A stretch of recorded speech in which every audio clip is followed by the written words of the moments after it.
Hi అండి. నమస్తే. ఈ వీడియోలో కాకరకాయ టమాటో కర్రీ ఎలా చేసుకోవాలో చూద్దాము.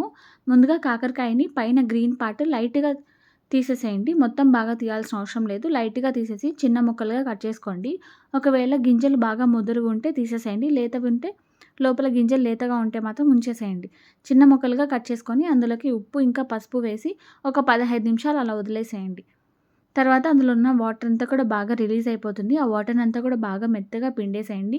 స్టవ్ పైన పాన్ పెట్టుకొని ఆయిల్ వేసుకొని ఆవాలు, జీలకర్ర, కరివేపాకు, పచ్చిమిర్చి, ఆనియన్స్ వేసుకొని ఫ్రై చేయండి.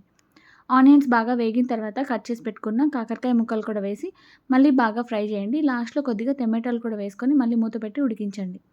మొత్తం బాగా ఉడికిన తర్వాత పసుపు, కారం, ధనియాల పొడి, ఇంకా ఉప్పు వేసుకొని బాగా ఒక 2 మినిట్స్ పాటు ఫ్రై చేయండి. కొద్దిగా వాటర్ వేసుకొని కాకరకాయ ముక్కలన్నీ కూడా బాగా ఉడికేంత వరకు ఉడికించండి. మొత్తం బాగా ఉడికిపోయిన తర్వాత లాస్ట్‌లో కొత్తిమీర వేసుకొని సర్వ్ చేసుకోవడమే. నచ్చితే లైక్ చేయండి. అంతే వీడియో. బాయ్.